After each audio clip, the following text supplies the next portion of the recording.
Good morning student. तर बघा, आपण लास्ट व्हिडिओमध्ये काय बघितलं? सेपरेशनच्या कोणत्या मेथड बघितल्या?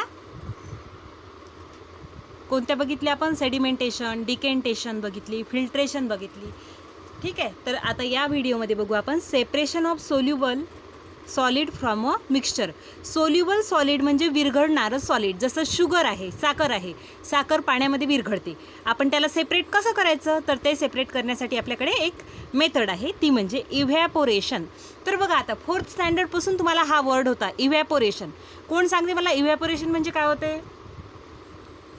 तर बघा, सरळ आपल्या डेली लाईफमधून तुम्हाला सांगते मी. बघा, गॅसवर तुम्ही पाणी गरम करायला ठेवलं, गॅस सुरू केला, तर पाणी काय होते? त्या पाण्याचं काय होते? पाणी गरम होते, उकळायला लागते पाणी, आहे की नाही? आणि एक वेळ अशी येते की त्या पाण्यामधून, गरम पाण्यामधून वाफा निघायला लागतात. मग ती जी प्रोसेस आहे, लिक्विडपासून काय तयार होते? वॉटर व्हेपर तयार होते. वॉटरपासून वॉटर व्हेपर तयार होते. त्या प्रोसेसला इव्हॅपोरेशन म्हणतात. हे तुमचं नेहमीचंच आहे. म्हणजे 4th क्लासमध्ये, 3rd सुद्धा असेल इव्हॅपोरेशन ही टर्म. तर तुम्हाला माहीतच आहे. त्यानंतर बघा, this method is use to obtain solid substance that is dissolved in the liquid. मग आता ही मेथड कशासाठी यूज केली जाते? जे सॉलिड सबस्टन्स असतात, जे कशात डिझॉल्व्ह झालेले आहे, कशात विरघळलेले आहे? पाण्यामध्ये, लिक्विडमध्ये विरघळलेले आहे, त्याला इव्हॅपोरेशन म्हणतात. कोणते सबस्टन्स? जसं शुगर आहे. शुगर पाण्यात, म्हणजे साखर पाण्यात विरघळते, डिझॉल्व्ह होते. किंवा सॉल्ट आहे, मीठ आहे, आपल्या घरी वापरलं जाणारं मीठ आहे, ते सुद्धा पाण्यात विरघळते, आहे की नाही? मग बघा, इथेच दिलेलं आहे तुम्हाला, common salt dissolved in a water can be separated by the process of evaporation. जे आपल्या घरी सॉल्ट यूज केले जाते, ते पाण्यात डिझॉल्व्ह होते, ते इव्हॅपोरेशन या प्रोसेसनी काय केलं जाते? सेपरेट केले जाते, म्हणजे वेगळं केलं जाते पाण्यामधून.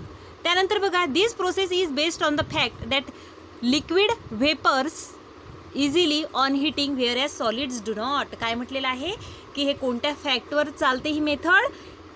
जेव्हा आपण लिक्विडला हीट देतो, तेव्हा त्याचं कशात कन्व्हर्शन होते? व्हेपर्समध्ये, वाफेत. पण सॉलिडची वाफ होते का? सॉलिड सबस्टन्सची नाही. व्हेपर तयार होते का? नाही. त्यानंतर बघा, the process of changing of liquid. अशी प्रोसेस ज्यामध्ये लिक्विड म्हणजे वॉटर, इथे आपण कन्सिडर करू, कशात कन्वर्ट होते? Into its vapour. व्हेपर म्हणजे वाफ, वाफेत कन्व्हर्शन होते. केव्हा? By heating. जेव्हा त्याला हीट दिली, उष्णता दिली, त्या प्रोसेसला काय म्हणतात? इव्हॅपोरेशन. तर बघा, इथे एक ॲक्टिव्हिटी दिलेली आहे तुमच्या बुकमध्ये. ॲक्टिव्हिटीमध्ये काय काय म्हटलेलं आहे तुम्हाला? Common salt, water, china dish, burner, tripod stand, wire gauze. आता हे सगळे आपल्याकडे नाही आहेत ॲपरेटस. आपल्या स्कूलमध्ये आहे अवेलेबल. हे स्कूलमध्ये असते तर आपण करून बघितलं असता एक्सपेरिमेंट. तर काय करायचं? घरीच एक्सपेरिमेंट करून बघायचा. एक प्लेट घ्यायची, त्यामध्ये वॉटर टाकायचं, पाणी टाकायचं, आणि त्यामध्ये सॉल्ट टाकायचं, सॉल्ट टाकायचं, शुगर नाही, आणि चांगलं डिझॉल्व करून घ्यायचं, त्याला फिरून घ्यायचं, आणि मग त्याला गॅसवर ठेवायचं. त्या प्लेटला काय होईल? त्यामधला पाण्याची वाफ तयार होऊन, गॅस लावल्यावर त्या पाण्याची वाफ होईल, पाणी निघून जाईल, आणि खाली बुडात राहणार शिल्लक सॉल्ट एक्स्ट्रा राहील. ठीक आहे. त्यानंतर बघा, आता C water content lots of salt. आता सी वॉटर, समुद्राचं पाणी आहे, त्यामध्ये खूप प्रमाणात साल्ट आहे की नाही? It trap in shallow point. आता ते शॉलो पॉइंट्स करून, म्हणजे असे खड्डे करून काय केलं जाते? त्याला ठेवल्या जाते, त्याला लगून्स म्हणतात. And allowed to stand there. The heat of the sun gradually evaporates the water completely in a shallow pond. आता हे जिथे काय केलं जाते? वॉटर थांबवल्या जाते, सी वॉटर. कशासाठी? त्यापासून सॉल्ट मिळवण्यासाठी. मग काय होते? त्यामधलं जे पाणी आहे ते सनच्या हीटमुळे इव्हॅपोरेट होऊन जाते, त्याची वाफ पडून निघून जाते, आणि त्यामध्ये शिल्लक राहते सॉल्ट. आणि बघा, त्याच सॉल्टला प्युरिफाय करून, म्हणजे त्याला चांगलं प्युरिफाईड करून काय केलं जाते? त्यापासून कॉमन सॉल्ट, म्हणजे जे आपण यूज करतो, ते तयार केलं जाते. ठीक आहे. त्यानंतर बघा, separation of liquid from mixture. आता लिक्विडचं मिक्सचर आहे, त्यामधून आपल्याला लिक्विड अलग करायचं आहे. तर मग त्यासाठी कंडेन्सेशन ही प्रोसेस आहे. आता कंडेन्सेशन म्हणजे काय होते?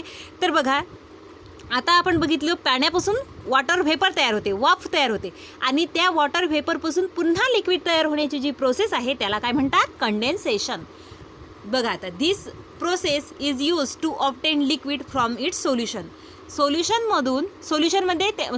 म्हणजे ज्यामध्ये एक किंवा त्यापेक्षा जास्त, एक नाही 2 किंवा त्यापेक्षा जास्त काय असतात, पदार्थ असतात, त्याला आपण सोल्युशन म्हणतो. मग आता लिक्विडचं सोल्युशन आहे. आता एक बाउल आहे, त्यामध्ये एकपेक्षा जास्त लिक्विड आहे, समजा वॉटर आहे, त्यामध्ये ऑइल टाकलेलं आहे. मग आता त्याला अलग कसं करायचं, तर त्यासाठी कोणती प्रोसेस आहे, कंडेन्सेशन. मग बघा आता we get water from salt solution by this process. मग आपल्याला या प्रोसेसमधून काय मिळते, वॉटर मिळते. ठीक आहे, सॉल्टमधलं. तर मग बघा the process of changing water vapour into liquid state on cooling is called condensation. आता कंडेन्सेशन कशाला म्हणतात, the process of changing water vapour, अशी प्रोसेस ज्यामध्ये काय केले जाते, वॉटर व्हेपर म्हणजे पाण्याची जी वाफ आहे त्याचं कशात, लिक्विडमध्ये कन्व्हर्शन केले जाते. केव्हा, ऑन कुलिंग, थंड झाल्यावर, थंड केल्यावर त्याला कंडेन्सेशन म्हणतात. कळलं. त्यानंतर बघा इथे दिलेलं आहे तुम्हाला separation of mixtures by using more than one method. आतापर्यंत बघितलं आपण, we have studied more methods, some methods for the separation of substances from their mixtures. आतापर्यंत आपण काही मेथड्स बघितले आहे ज्यामधून काय केले जाते, मिक्सचरमधून सबस्टन्स वेगळे केले जातात. मग बघा आता, one method is not sufficient to separate different substances present in the mixture. आता मिक्सचर म्हटलेलं आहे, मिसळ म्हटलेलं आहे, तर त्यामध्ये वेगवेगळे सबस्टन्स असू शकते. जसं बघा सॉल्ट आहे, शुगर आहे, सॉल्ट, शुगर, सँड मी एका बाउलमध्ये टाकलं सगळं, तर काय होईल, खूप प्रकारचे मिक्सचर्स तयार झालेले आहे ना. मग आता तुम्ही एका प्रोसेसने ते अलग करू शकता का, नाही करू शकत. मग त्यासाठी आपल्याकडे वेगवेगळ्या मेथड आहे. तर बघा कोणत्या मेथड आहे. तर बघा आता इथे दिलेलं आहे mixture of sand and salt, water and beaker. आता मिक्सचर घ्यायचं आपल्याला सँड आणि साल्टचं. सँड घ्यायची म्हणजे रेती घ्यायची, आणि काय घ्यायचं, सॉल्ट घ्यायचं, आणि सोबत वॉटर आणि बिकर घ्यायचं. बिकर नाही आहे तुमच्याकडे तर एक भांडं, तुमच्या घरचं ग्लासही घेतला चालते. रेती घ्यायची, मीठ घ्यायचं आणि पाणी एकात मिक्सअप करायचं. त्यानंतर काय करायचं, take the mixture of sand and salt in a beaker and add some water to it. ठीक आहे, त्यामध्ये आपण पाणी टाकलं, सँड टाकलं, सॉल्ट टाकलेलं आहे, आणि त्याला डिझॉल्व करून घेतलं. सॉल्ट काय होईल, सॉल्ट विरघळून जाईल, सँड तशीच राहील. Leave the beaker aside for some time. आता काही वेळासाठी आपण ते बिकर, मिक्सचर केलेलं बिकर तसंच ठेवलं तर काय होईल, थोड्या वेळाने सॉल्ट त्यामध्ये विरघळून जाईल, डिझॉल्व होऊन जाईल, ते आपल्याला दिसणारच नाही. आणि बिकरमध्ये फक्त काय दिसेल आपल्याला, सँड, तेही सेटल डाऊन म्हणजे बुडात जाऊन बसलेली आपल्याला हे दिसेल, सँड दिसेल. मग आता आपण त्याला कोणत्या प्रोसेसनी सेपरेट करू शकतो, डिकेंटेशन या प्रोसेसनी. ठीक आहे. मग बघा आता, heat the mixture of salt and water. मग आता आपण सँड काढून घेतलेली आहे त्या मिक्सचरमधून, मग त्यामध्ये शिल्लक काय राहिलेलं आहे, सॉल्ट आणि वॉटर. मग आता ते कसं सेपरेट करायचं, तर कंडेन्सेशन या प्रोसेसनी, म्हणजे त्याला हीट द्यायची, त्यामधलं पाणी निघून जाईल व्हेपर होऊन, आहे की नाही. त्यानंतर बघा आता त्यानंतर दिलेलं आहे water as a solvent. Water हे काय आहे, युनिव्हर्सल सॉल्वंट आहे. सॉल्वंट म्हणजे स्वतःमध्ये विरघळून घेणारा पदार्थ. म्हणजे वॉटर जे आहे, पाणी जे आहे ते स्वतःमध्ये बरेचसे पदार्थ काय करून घेतो, डिझॉल्व करून घेतो, विरघळून घेतो. बघा it is term as universal solvent, आणि पाण्याला युनिव्हर्सल सॉल्वंटसुद्धा म्हटलं जाते. मग बघा when we dissolve a substance in water a solution is form. बघा आता पाण्यामध्ये आपण कोणतेही सबस्टन्स काय करून घेतले, डिझॉल्व करून घेतले. जसं शुगर आहे, शुगरला पाण्यामध्ये आपण काय केलं, डिझॉल्व केलं, विरघळलं त्याला त्यामध्ये, तर काय होते, एक सोल्युशन तयार होते. त्यानंतर बघा the substances which dissolve in a water are said to be soluble in water. आता असे पदार्थ जे पाण्यामध्ये विरघळतात त्यांना काय म्हणतात, सोल्युबल इन वॉटर. सोल्युबल म्हणजे विरघळणारे. मग बघा the substance which do not dissolve in water. मग आता असे सबस्टन्स जे पाण्यामध्ये विरघळत नाही, डिझॉल्व होत नाही, त्यांना म्हणतात इनसोल्युबल सबस्टन्स, म्हणजे इनसोल्युबल इन वॉटर, म्हणजेच पाण्यात न विरघळणारे पदार्थ. पाण्यात विरघळणाऱ्या पदार्थांना सोल्युबल म्हणतात, सोल्युबल सबस्टन्स, आणि जे पाण्यात विरघळत नाही त्यांना इनसोल्युबल सबस्टन्स म्हणतात. ठीक आहे, इथपर्यंत कळलं सगळ्यांना. बघा जसं साल्ट आहे, साल्ट ही सोल्युबल आहे, म्हणजे साल्ट पाण्यात विरघळते, पण सँड काय आहे, इनसोल्युबल आहे. सँड पाण्यामध्ये विरघळते का, नाही विरघळत. त्यानंतर बघा इथं दिलेलं आहे तुम्हाला, आता इथे एक ॲक्टिव्हिटी दिलेली आहे. बघा आता पाण्याची सुद्धा स्वतःमध्ये सबस्टन्स डिझॉल्व करून घेण्याची एक क्षमता असते. ज्या लिमिटपर्यंत ते स्वतःमध्ये बाकीचे सबस्टन्स डिझॉल्व करून घेते त्याला सॅच्युरेशन म्हणतात. ठीक आहे. मग बघा आता a solution in which no more substance can be dissolve at a given temperature is called saturation of solid. बघा आता एक ग्लासमध्ये तुम्ही पाणी घेतलेलं आहे, त्यामध्ये मीठ टाकतच आहे, ते डिझॉल्व होत आहे. पण एक वेळ अशी येईल की ते मीठ डिझॉल्व त्या पाण्यामध्ये होणार नाही. मग त्या सोल्युशनला कोणतं सोल्युशन म्हणतात? Saturated solution. मग बघा आता सोल्युशन दिलेलं आहे. When a substance dissolve in a liquid. बघा जेव्हा लिक्विडमध्ये सबस्टन्स डिझॉल्व होतो, it breaks into smaller particle. म्हणजे त्या जसं शुगर आहे, शुगर पाण्यामध्ये टाकली तुम्ही तर त्याचे जे पार्टिकल्स असतात, बारीक बारीक कणं असतात, ते पाण्यामध्ये काय होऊन जाते? विरघळून जाते. मग बघा the substance that dissolve is called solute. मग असे सबस्टन्स जे पाण्यामध्ये डिझॉल्व होतात त्याला सोल्यूट म्हणतात. म्हणजे शुगर सोल्यूट आहे की नाही, सॉल्ट आहे जे पाण्यात विरघळते त्याला काय म्हणतात? सोल्यूट. मग बघा the substance in which the solute is dissolve is called solvent. मग असे पदार्थ ज्यामध्ये काय होते? सॉल्यूट डिझॉल्व होतात त्यांना सॉल्व्हंट म्हणतात. काय म्हणतात त्यांना? सॉल्व्हंट. सॉल्व्हंट म्हणजे स्वतःमध्ये पदार्थ विरघळून घेणारा. जसं पाणी आहे, पाणी स्वतःमध्ये बाकीचे पदार्थ विरघळून घेते. त्यानंतर बघा solute dissolve in solvent form a solution. आणि सोल्यूट आणि सॉल्व्हंटचं मिक्सचर म्हणजेच काय असते? सोल्युशन. फॉर एक्झाम्पल शुगर हे सोल्यूट आहे कारण ते पाण्यामध्ये विरघळते आहे की नाही. आणि पाणी हे सॉल्व्हंट आहे. का बरं? कारण तो स्वतःमध्ये शुगरला काय करून घेऊ देतो? डिझॉल्व करून घेतो. ठीक आहे. आणि इथे कोणतं सोल्युशन तयार होते? Sugar solution.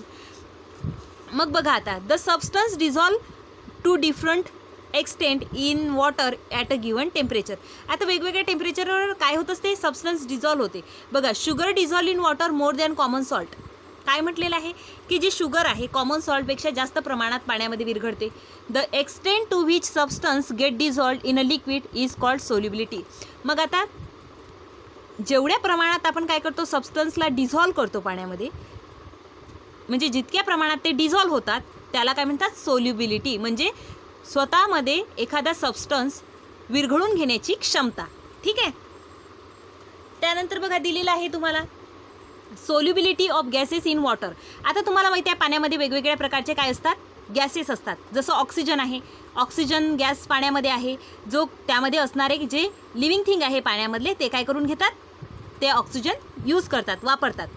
मग बघा आता gases dissolve in water to small extent. पाण्यामध्ये कमी प्रमाणात काय आहे? गॅसेस डिझॉल्व झालेले आहे. Their solubility gets affected by the change in temperature and pressure. काय म्हटलेलं आहे की त्याची जी सोल्युबिलिटी आहे म्हणजे गॅसेस शोषून घेण्याची जी क्षमता आहे ती कशावर डिपेंड असते? कशामुळे चेंज होते? ती टेम्परेचरमुळे, तापमानामुळे किंवा प्रेशरमुळे, दाबामुळे ती कमी जास्त होते. तर बघा aquatic animal use oxygen dissolve in a water. आता ॲक्वेटिक ॲनिमल म्हणजे पाण्यात राहणारे जे जीव आहे, प्राणी आहे, ते कोणता गॅस यूज करतात? पाण्यामध्ये विरघळलेला जो ऑक्सिजन आहे तेच ते जगण्यासाठी वापरतात. त्यानंतर बघा solubility of gases in which decreases with increasing in temperature. बघा आता जसं जसं टेम्परेचर वाढत जाते तसं तसं पाण्यामधले गॅसेस कमी होत जाते. It increases when decreases in temperature. आणि जेव्हा टेम्परेचर कमी होते तेव्हा पाण्यामधले गॅसेस काय होतात? वाढतात, इन्क्रीज होतात. बघा in summer fishes in shallow pond dies because the amount of dissolved oxygen decreases on heating of the pond. काय म्हटलेलं आहे? समर सीझनमध्ये, उन्हाळ्यामध्ये काय होते? जे सॉलो पॉन्ड असते म्हणजे जिथं पाणी कमी असते त्या भागातल्या फिशेस मरून जातात. का बरं? कारण उन्हामुळे त्या पाण्यामधला ऑक्सिजन काय होऊन जाते? रिड्यूस होते, डिक्रीज होते. ठीक आहे. मग soft water content dissolve carbon dioxide. आता जे सॉफ्ट ड्रिंक असतात त्यामध्ये काय असते? कोणता गॅस असते? कार्बन डायऑक्साईड असते. They sealed under the high pressure in the bottle to increase the solubility of carbon dioxide. ठीक आहे. म्हणजे कार्बन डायऑक्साईडची सोल्युबिलिटी वाढवण्यासाठी काय केलेलं असते? त्याला हाय प्रेशरमध्ये बॉटलमध्ये त्याला पॅक केलेलं असते. त्यानंतर बघा टिक द करेक्ट दिलेले आहे. ह्या टिक द करेक्ट तुम्हाला HW मध्ये लिहायचं आहे. तर बघा the soluble solid from a mixture of a solid is called evaporation. What is form when we dissolve a substance in a water. आता पाण्यामध्ये आपण एखादा सबस्टन्स डिझॉल्व केला तर काय होते? त्याचं सोल्युशन होते. तर अशा प्रकारे बाकीचे सुद्धा तुम्ही पाहून घ्या आणि HW मध्ये लिहायचं आहे.